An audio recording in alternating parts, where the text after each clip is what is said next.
Сайн байцгаана уу ТВ телевизийн энэ өдөр мэдээллийн хөтөлбөр эхэлж байна. Одоо та бүхэндээ мэдээллийн хураангуйг хүргэе. Дайвар бүтээгдэхүүний үнийг дийлэхгүй иргэд олон байна. Хоёр дахь түүхий дээр амьдралаа залгуулдаг иргэдийн амьдрал хүндхэн байна. Өршөөлийн хууль өнөөдөр үс хэрэгжиж эхэллээ. Монгол Ардын намын ерөнхийлөгчийн тавьсан хоргийг хүлээж авахар болжээ. Гэр хороолол дагсан ядуурл хүрээгээ тээлж иргэд грамын бүтээгдэхүүн ширхгийн ногоогоор амьдралаа залгуулахад хүрчээ. Тодорхойлбол өнөөдөр дайвар бүтээгдэхүүн үнэтэд тооцогдож худалдан авагч иргэдийн тоо муудсан гэдгийг худалдаа эрхлэгчид ярьж байна. Хүчит шонхор захын худалдаа эрхлэгчдийн мэдээснээр амжиргааны түвшин муудсан бэлэн мөнггүй иргэд дайвар бүтээгдэхүүнийг худалдаа авч чадахгүй борлуулалт буурч байгааг тайлбарлаа. Илүү тодруулах юм бол 1 кг нь 3,000 төгрөгийн үнэтэй зүрхийг худалдаа авч чадахгүй талд зарахыг санал болгодог буюу дотор гэцийг грамаар авахаас өөр сонголт иргэдэд байхгүй болсон байна. Энэ одоо 300 цаасныхаа имийг авч чадахгүй шүү дээ ард түмэн. Ядуурцсан. Энэ одоо бас гургалдан 2500-аар авч чадахгүй. Гүзээс 2500. 1 кг нь 2500 авч чадахгүй нь. Худалдаа авахын чадвар ирээсээ байхгүй. Ингээд нэг жоох юмтай сууж байгаад орой ачаад гарч байгаа юм. Буцаагаад аваад чи хөрөгчин дийж байгаа шин. Маргааш нэг буцаагаад эргээд бариад ороод. Тэгээд чи нэг 10 шир авсаар тэгээд бас сэр болгон тэгээд зарагдаад байхгүй шүү дээ. Нэг тэгээд нэг гүйлгээ нэг сайн биш ээ нодлоо үрж байгаа юм бодоод энэ жил бол харьцангуй муу байна шүү. Өөрснөө хэрэгцээ мөнгөндөө тааруулаад бага багаар л авч байна. Гүйлгээ л ер нь тааруулна шүү дээ. Хоньны зүрх хилийн 2500, хоньны хилэг ширхгийн 500-аар зарч. Дайвар бол ер нь хямдхан байгаа. Магч байгаа хямдрахаар дайвар хямдарчдаг шүү дээ байгаа. Айгүй хямрал хэцүү байна шүү дээ. Мөнгө алга, зээлэж гэсэн уус нь айгүй олон биш. Ер нь хулдан авч бол ер нь муу. Ялангуяа энэ 6 сар, 7 сар, 8 сард бол ер нь хулдан авч муу байна шүү дээ. Борлуулалтгүй байгаа захын худалдаа эрхлэгчид хүнсний дэлгүүрүүдэд зээлээр өгдөгч зээлээ авсан дэлгүүрүүд нь худалдаа авалт байхгүй учраас мөнгө өгдөггүйгээд асуудал ихтэйг тайлбарсан. Харин дайвар бүтээгдэхүүнийг худалдаа авдаг иргэдийн хувьд хэсэгчлэн савсан гэдэс дотрыг нэг удаа 300 төгрөгөөр авч нэгээс 2 хоногийн хоолоо залгуулдаг байна. Бас хатуухан байна юм нөхөө. Хатуухан байна. Ингээд одоо нэг ийм жаахан мэс 10 хэдээр аавна. Хэдгэрийн хэд чинь тэгээд имчилгээ янз бүрийн юмдаа хэцүү шүү дээ нөхөө. Би одоо 12,000 төгрөг 700-аар энийг авч байгаа гэдэс. Амьдрал бол арзгал л байгаа шүү дээ. Энэ улсуудын амьдрал адилхан байна шүү дээ. Би дэлгүүртэй л дээ. Тэгээ одоо дэлгүүртэй ер нь голцоо ийм юм одоо улсууд авч ирж байгаа шүү дээ. Гэр хороолол. Энэс чинь 40-50-ыг авч чинь 2 өнжил 2 хоноод байхгүй.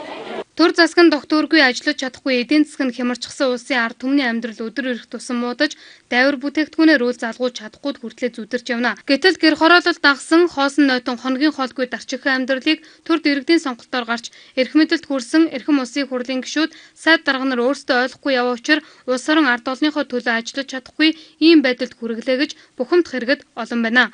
ТВ-с мэдээнд Батсүрэн Мөнхөд мэдээллээ. Эдийн засгийн хямралгаар чиглэл бор амьдралтай нэгэнд илүү нөлөөлөх болсон энэ үед хоёр дахь түүхий эд цуглуулан амьдралаа залгуулдаг иргэд ч хүн дээр тусгуулжээ. Учир нь түүхий эдийг 1 кг-ийнх нь үнэлгээ бууж 50-аас 100 төгрөг болсон байна. Өргөн хэрэглээний барааны үнийн өсөлт болон ирж авч байгаа эдийн засгийн хямрал хэнийг албан тушаалтанд биш эгэлжирээ иргэдэд илүү нөлөөлж байна. Дэлгүүр худалдааны дүүд худалдаа авахчгүй болж дунджаас доош амьдралдаа ажилгүй орлогогүй иргэдийн тоо өдрөөс өдөрт нэмэгцээр байна. Амьдралаа залгуулахын тулд шил аз хуванцар цөглөөж үл залгуулдаг олон хүн байдаг ч өнөөдөр тийдэж амьдрах нөхцөлгүй болж байна. Шил азны килограмм тутмынх нь үн 150 төгрөг болж хоёр дахь түүхий давах зэрэгч эзгүүрч хоцорчээ. Тэгэл том жижиг гээл үн ханшин ондоо л доо. Тэгэл жижиг жижиг боош илүүд нэрэндээ 20-30 хооронд ч юм уу. Тэгэл үүдээр байсан.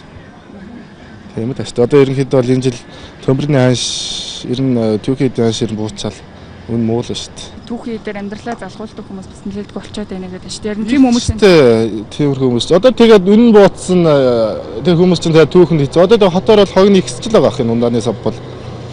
Вэ сонсцтой ханаа юм авчирдаг хүмүүс хилэн 100 ууч нь 300-тай байж байгаа буугаал 200 болол тэгэл 50 болчоо сая өсөж байгаа шүү дээ 100 болж байгаа.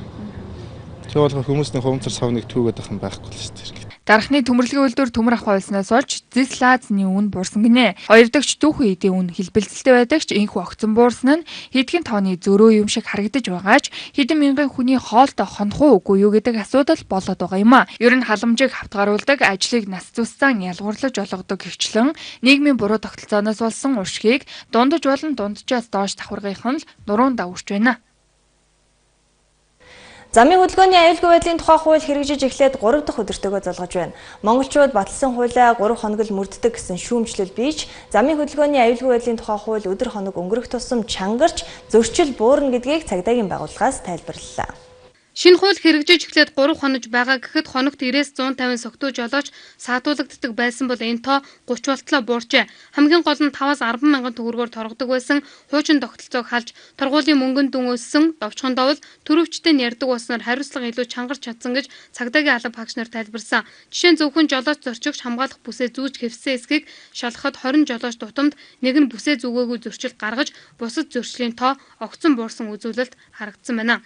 Нэг 20 машины нэг нь одоо зөөх бүх жишээтэй хамгаалах бус зөөх хөдөлгөөнд орох жишээтэй байж байна. Одоо цөөхөн хэдэн жолооч нар дүрм зөрчиж байна. Хамгаалах бус бүслэхгүй, за одоо зорчтой бүслүүлдэг, уул зургаач нар төрчөөр зурчдаг, урс ус өргөждөг юм уу. Энэ одоо байдлууд одоо эрс цөөрсөн. Сарын өдөр шинэ хууль хэрэгжүүлэх мэдж байгаа шүү дээ. Яг зорчтой бус бүслэхгүй.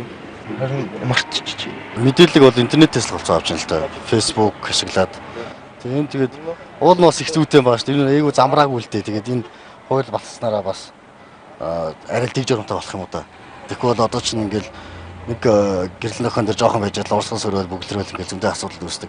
Тэр бүгдийн цэгслээд бас зүгээр л юм гэж бодож байгаа л да юм. Тоо зогсогчийн бүсийг тогтмол бүслэж байгаа юу? Тий, би чинь ингээл эхний хөвгтөө авч явахдаа байнга зүгээр л явчихдаг юм. Нэг нэгэндээ жоохон хүндэлтэй дээрээс нь тэгээд бас хэрэгжиж гин. Тэгээд ер нь бол гайгүй байна. Таны хувьд зорчигч байгаа бүсийг тогтмол зөвлөж байгаа юу?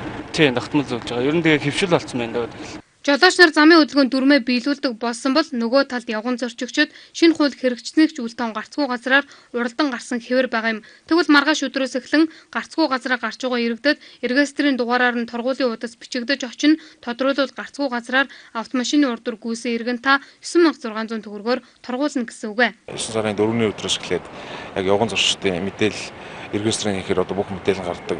Энэ одоо байдлаар шилжээд торгуулийн удасыг бичдэг. Тухайн одоо газар дээр нь торгогдчихдаг. Энэ одоо байдлаар орох боломжтой болсон байна. Нэг талдаа даатгалын компаниудын лоббигоор батлагдсан хууль мөн замын цагдаа нар бэлэн мөнгө авч торгуулаас жолооч нарыг чөлөөлж байна гэх хардлагууд бий. Тэгвэл энэ бүхнийг цагдаагийн байгууллага үгүйсгэж замын хөдөлгөөний аюулгүй байдлын тухай хууль хэрэгжиж эхлээд үр дүнгээ өгч үүргээ умартсан жолооч нарт хариуцлага болж чадаж байгааг тайлбарсан.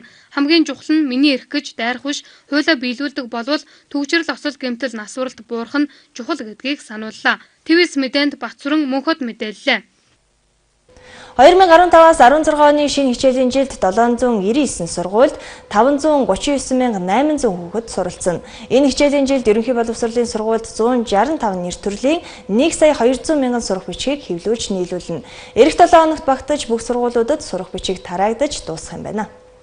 Энэ жил 1-5 дугаар анги, 10-аас 12 дугаар ангийн сурах бичиг нөхөн хангалтаар хэвлэгдэн гарч сургуулийн номын сангаар дамжуулан сурагчдын гарт хүрнэ. Харин 6-аас 9 дугаар ангийн сурагчид 63 төрлийн сурах бичиг хэрэглэдгээс энэ хичээлийн жилд 29 төрлийн сурах бичиг шинээр хэвлэгдэн гарч 40 хүртэлх хувь нь номын сангаар дамжигдан тараагдах бол үлдсэн зах зээл дээр борлуулагдах юм байна. За 6-аас 12 дугаар ангийн сурагчдад 40 хүртэл хувийг яагаад ингэж хүргэдэг вэ? Энэ зорилт бүлгийн хүүхдүүд зориулсан. Өөрөөр хэлэх юм бол ерхий боловсролын сургуулийн 6-аас 12 дугаар ангид сурж байгаа хөгжлийн бэрхшээлтэй хүүхдүүд мөн амжиргааны орлого нь доогуур түвшний ерхий айл ерхийн хүүхдүүд мөн нэг айлын 3-аас дээш хүүхдэн сургууль сурж байгаа тохиолдолд энэ сургачгийг сургуулийн номын сангаас үн төлбөрөөр авч ашиглаад буцаагаад өгдөг. 6-аас 12 дугаар ангийн одоо 60 орчим хувийг зах зээлд худалдах эрх авсан компаниуд зах зээлд худалдаанд гаргадаг. За худалдаанд гарах гэрээ хийснээр бол 8 сарын 1-ээс эх оны 6 сарын 1 хүртэл бүтэн 10 сарын хугацаатай бол гэрээ байгуулж ингэж худалдаанд гаргаж явдаг. Энэ жилийн хувьд сурах бичгийн үнэ нэмэгдээгүй, зарим нь буурсан, дунджаар 2600 төгрөгийн үнэтэй байгаа гэж салбар яамнаас мэдээсэн. Сурах бичиг тараах ажил улсын хэмжээнд бүх сургууль дээр эхлэж эх 7 хоног гэхэд бүх сургуулиуд сурах бичгээр бүрэн хангагдах юм байна. Өнөөдрөөс эхлэн өршөөлийн хууль хэрэгжиж эхэллээ. Өршөөлийн хууль хэрэгжиж эхэлснээр 1700 ялтны 730 нь суллагдах бол 970 нь хорих ялаас 2 жил асуулах юм байна. Харин өршөөлийн хуулиар суллагдах иргэдийн нэр гараагүй байгаа талаар шүүхийн шийдвэр гүйцэтгэх газраас мэдээллээ. Өршөөлийн хуульд Монгол Улсын ерөнхийлөгч элбэгд орж хэсэгчлэн хориг тавьсан ч улсын хурлаас батлагдсан өршөөлийн хуулийн комисс өчигдөр хуралдаж ерөнхийлөгчийн тавьсан хоригоос бусад заалт нь хэрэгжих ёстой гэсэн шийдвэр гаргасны дагуу өнөөдрөөс эхлэн өршөөлийн хууль хэрэгжиж байна. Өршөөлийн хууль хэрэгжснээр ял эдэлж байгаа 730 орчим хүн суллагдах тооцоо бий. Мөн 970 орчим хүнээс 2 жилийн хориг хайл хасагдаад суллагдана. Харин 4200 орчим хүнд өршөөлийн хууль үйлчлэхгүй. Өнөөдөр ял эдэлж байгаа нэг 730 орчим хүн бүрэн суллагдахаар ийм тооцоо гарч байна.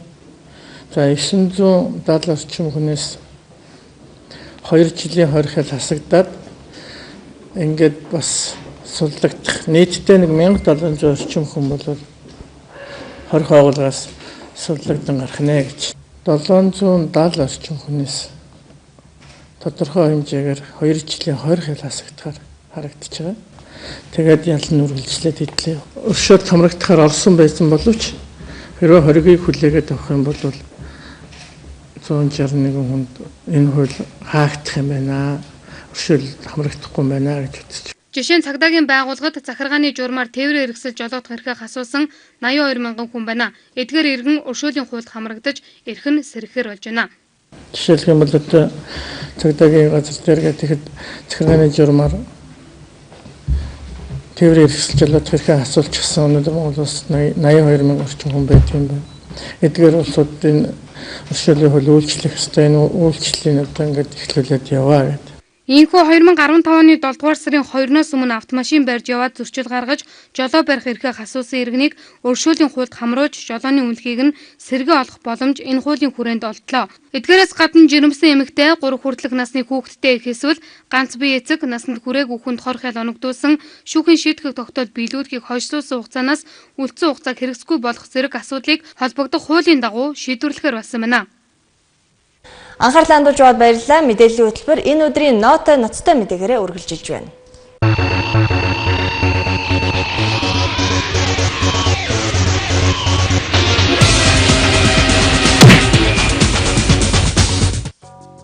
За манай улсын баруун бүсийн хөгжлийн чигийг тодорхойлж болохоор дэлхийн хэмжээний томоохон мөнгөний орд Баян-Үйлдийн аймгийн Ногоон нурсан нутагт илэрснээс хойш багагүй хугацаа өнгөрч байна.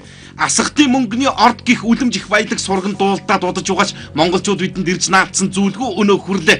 Учир шалтгаан мэдээж улс төржилт намдагсан тохироод цаашлаад улс дамнсан 8 амжилттай болж чадахгүй байгаатай холбоотой байх шиг байна. Харин саяхнаас эхлэн асхтын мөнгөний ордыг ашиглаж эхлэхээр болсон тухай мэдээ олонний чихэнд хүрсэн ч тэр мэдээ нь баярлуулах биш гомдоох мэдээ байсныг олон нийт мэдж эхэлж байгаа. Өчнөө жилийн туршид гацаанд байсан энэ орд газар эргэлдэд орж эхлэх тухай мэдээлэл төгөх үед Монголын талд өөрсдийн эзэмшлийн хувиа нэр бүхий эрхмийн буйнаар Оросуудад алдсан тухай асуудал яригдаад эхэллээ. Нэр бүхий эрхмүүд асхтын хувьцааг дур мэдэн арилжаалж харин энэ боломжийг хүлээж байсан Оросуудын хувьд бэлэн олдсон асхтын орд болсон талаар шуугж эхэлж байна. Хин гихч хүний ямар зөвшөөрлийн дагуу хичнээн ширхэг хувьцаа арилжаалагдсан тодорхойгүйч асхтын ордоос хувь хүртэх монголчуудын мөрөөдөл холдоод явчих шиг болж байна. Сайн ажиллаж байгаа юм шиг харагдана гэдэг энэ цагийн манай төрийн албан хаагчдын эрхэм нэгэн зорилго болсон юм шиг.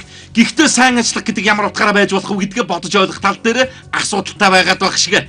Өнгөрсөн жил боловсролын яам мэргэжлийн хяналтын байгууллагаас хамтарсан шалгалтыг явуулаад 7 цэцэрлэг 5 ерөнхий боловсролын дунд сургуулийн тусгай зөвшөөрлийг цуцлаж үйл ажиллагааг зогсоох шийдвэрийг гаргаж байлаа. Мэдээж хэрэг дүрм журм зөрчсөн алдаа дутагдал гаргасан бол хариуцлага хүлээнэ гэдэг шударга тэгж харагдахыг манайх шалгалт хийсэн багийнхан бодож зорьсон юм шиг байна. За гэхдээ тэр мундаглууд шийдвэрийнхээ ард гарах асуудал үр дүнгийн бодож тооцоолсон юм алга. Тэр хаагдсан сургууль цэцэрлэгийн хүүхдүүд бүтэнжээс шахуу айлын дагвар хүүхчиг хаяа хатвчаар өдөр өнгөрөөж байгаа. Хид хідэн сургуулийн барилгыг шинжлэх нэртэй хааснаас хойш сурагчид нь өөр сургуулийн коридорт хичээллээд явж байгаа. Энэ хотод өөр тулгамцсан асуудал байхгүй юм шиг байна. Уг нь 5 алхам тутамд таардаг бар буудлуудаа цэгцэлж чаддаггүй хэрнээ 5 хүүхдүүдийг маань ямар ч байсан гадаа гудамжинд биш сургууль цэцэрлэгт хүмүүжүүлж байгаа нөхдүүдийн буруу байж болох уу гэдэг бодол бас төрөөд эхэлж байна. Асуудал шийдий. Ард түмэнд таалагдъя гэж бодож байгаа бол нэг ч гэсэн хэрэгтэй байгаа сургууль цэцэрлэгүүдийг хаах биш зөрчлийг нь арилгуулад цаашаа явах тийм хэлбэрийг сонгож байж болдгүй юм л гэдэг бодол байгаа юм. За өнөөдрийн Монголын нийгэм тасралтгүй ашигтай орлоготой ажилладаг цөөн хэдэн мөнгөний их усүрүүдийн нэг бол ялтчгүй эмэгтэйчүүд имлэг. Эмэгтэйчүүд имлэг гэдэг ашигт малтмалын Аз зэрэглэлийн тусгай зөвшөөрлөлтөд дүүцгүүц хэмжээний эрэлттэй мөн тэр хэмжээнд ашиг олж болдог бизнес юм байна гэдгийг гэрчлэх улсууд олон. Өөрөөр хэлбэл байршил сайтай газар эмэгтэйчүүд имлэг байгуулсан байхад муухан нөөцтэй орд газраас илүү ашиг олоод байх бололцооны харагдаад байна. Бид асуудлыг баримттай ярих нь зүүн хэрэг. Сүүлийн 10 жилийн дотор Монгол улсад хийгдсэн аборт 3 саяд хүрсэн гэдгийг мэргэжлийн байгууллагууд тодорхой судалгаа шинжилгээний дунд үндэслэн хэлсэн. Хэрэв зэ ийм хэмжээний үр хөндөлт хийгдэггүй бол үдийд Азийн Монгол улс 6 сая дахь хэрэгнээ хүлээж авчихсан байж байх нь гэтэл үүний цаана албан бус тоогоор хэр хэмжээний дүн гарч болох уу гэдгийг бодохоос аимшигтэй дүр зураг харагдаж байна. Өөрөөр хэлбэл эмэгтэйчүүдийн эмнэлгийн их үүсвэр нь аборт болсон бөгөөд тэд үндэсний хэмжээний эсрэг зогсож байгаа алуурчдаас ялгаагүй байдалтай боллоо. Одоо түцнээс илүү олшраад байгаа эмэгтэйчүүдийн эмнэлгийг хумж цэгцлээд эхлэхээр зөвшөөрдөө зарж хариуцлагаасаа цугт гарах замыг аль эртнээсээ түрүүчин хийгээд эхэлж гисэн байж байгаа шиг байна.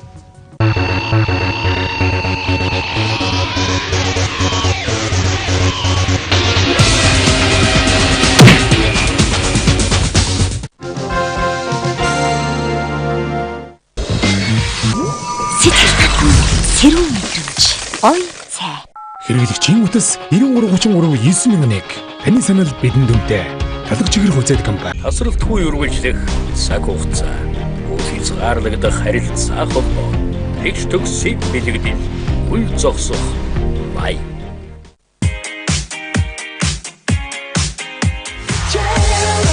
But I'm too cool to admit it. When the fellas talk to my girl, I ain't with it. I get jealous, but I'm too cool to admit it. When the fellas talk to my girl, I ain't with it. I ain't with it.